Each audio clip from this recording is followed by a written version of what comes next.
नमस्कार, मी प्रतीक कोल्हे. खासदार माझा या कार्यक्रमात तुमचं स्वागत. आपण रोज एकेका खासदारांबरोबर चर्चा करत आहोत. तुमच्या मतदारसंघातले जे प्रश्न आहेत, तुमच्या मतदारसंघातल्या ज्या काही समस्या आहेत त्या तुम्ही त्यांच्यापर्यंत पोहोचवत आहात आणि आपल्याला त्यासाठी माध्यम आहे ते म्हणजे स्टार माझा. तुम्ही आज सुद्धा फोन करा. तुमच्या मतदारसंघातल्या ज्या काही समस्या असतील त्या तुम्ही पोहोचवू शकता. आज आपण भेटणार आहोत नवनिर्वाचित खासदार एकनाथ गायकवाड यांना. या गायकवाड साहेब, दक्षिण मध्य मुंबईचे खासदार आहात. अगदी कार्यकर्त्यापासून ते खासदारीपर्यंत तुमचा मोठा असा प्रवास आहे, मोठा पल्ला तुम्ही गाठलेला आहे. तुमचं हार्दिक अभिनंदन. 5 वर्षांचा कालावधी तुम्हाला आता मिळतोय.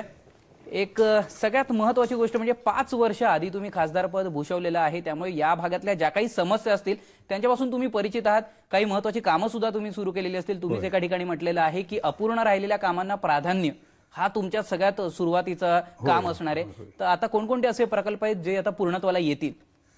नाही, अपूर्ण राहिलेल्या कामापैकी अत्यंत महत्त्वाचं काम जर कुठलं असेल ते तर धारावीचा प्रकल्प. धारावीमध्ये वेगळ्या दिशेने असं विकासाचं काम आम्ही सुरू केलेलं आहे, जे विकासाचं काम संपूर्ण मुंबईला नव्हे संपूर्ण देशाला एक आदर्श काम हवं ही आमची इच्छा आहे. ज्याच्यामध्ये आम्ही SRE सारखे दुसरे बिल्डिंग बांधत नाही, तर संपूर्ण टाउनशिपच विकसित करतोय. आणि त्यामुळं तुम्हाला रस्ते नवीन, ड्रेनेज नवीन, फुटपाथ नवीन, रोड नवीन, तुमचे गार्डन नवीन, प्लेग्राऊंड नवीन, स्कूल नवीन, हॉस्पिटल्स नवीन आणि संपूर्ण वस्ती देखील नवीन, अशा तऱ्हेची नवीन टाउनशिप करण्याची आमची कल्पना आहे की हे फार मोठं काम आहे. आणि म्हणून ते काम सुरू व्हावं याच्या सातत्यानं आम्ही प्रयत्न करत होतो. मी सुरुवातीला प्रयत्न केल्यानंतर आमदार म्हणून वर्षा गायकवाड यांनी प्रयत्न केले. आता ते प्रयत्न आमचे पूर्णत्वास आणण्याचे चिन्ह दिसत आहेत. पुढच्या महिन्यामध्ये त्याचं भूमिपूजन व्हावं ही आमची इच्छा आहे. आणि त्यासाठी मी तर स्वतः राहुल गांधींची भेट घेतली आहे, कारण राजीव गांधींनी सुरुवातीला धारावीमध्ये पदयात्रा केली आणि त्यावेळेपासून धारावीच्या विकासाला गती मिळत गेली. आणि मग ती गती पूर्णत्वाला जात असताना राजीव गांधीच्या पावला पाऊल ठेवून या ठिकाणी राहुल गांधींनी यावं आणि या प्रकल्पाचं भूमिपूजन करावं अशी आमची इच्छा आहे. मला थोडंसं विचारायचं आहे की तुमच्या मतदारसंघातला जो भाग आहे, धारावी तर एक महत्वाची झोपडपट्टी तिकडे आहे. 60% साधारण जो भाग आहे तो असा झोपडपट्ट्यांनी व्यापलेला आहे.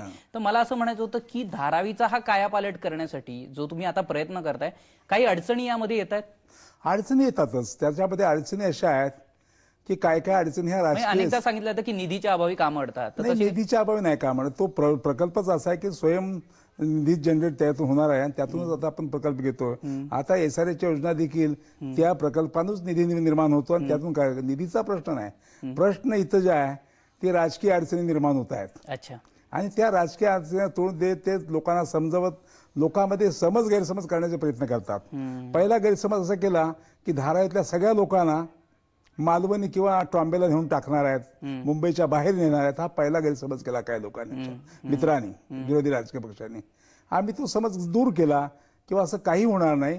धारावीतला माणूस धारावीतच राहणार आहे, एकही धारावीतला माणूस धारावीच्या बाहेर जाणार नाही, ही कल्पना आम्ही पूर्णत्वास नेणार आहोत. आणि म्हणून ते आम्ही सगळ्यांना सांगितलं, लोकांचा विश्वास बसला.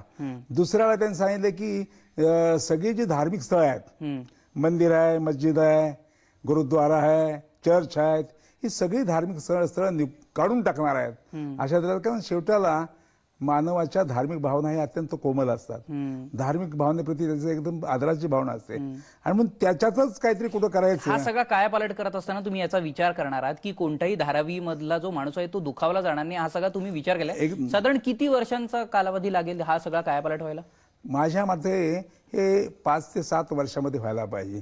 कारण ज्या पद्धतीनं आम्ही सगळं एकंदर निविदा वगैरे मागवलेले आहेत आणि जे त्याच्यात विकासक येणार आहेत ते एवढे कॅपेबल आहेत, ते एवढे सशक्त आहेत की त्यांना 5-7 वर्षामध्ये. तुमचा 5 वर्षांचा कालावधी सुरू झाला म्हणजे जवळपास पूर्णत्वाला तोपर्यंत माझ्या 5 वर्षामध्ये जवळजवळ तो 2/3 असा पूर्णत्वाला गेला पाहिजे अशी माझी इच्छा आहे. जमल्यास संपूर्ण पूर्णत्वाला गेला तरी काही हरकत नाही, परंतु जेवढ्या वेगानं आम्हाला हे काम करता येईल तेवढ्या वेगानं काम आमची करण्याची मनीषा आहे. याचं कारण असं की एक मुंबईला वेगळं चित्र मिळेल आणि मुंबईमध्ये असे जे मोठमोठ्या झोपडपट्ट्या आहेत ज्याच्यामध्ये हा प्रोजेक्ट नंतर करायला लोकांमध्ये एक फार मोठी चढावड निर्माण होईल, लोकांमध्ये या संबंधीची मोठी एक आदर्शाची कल्पना जाईल.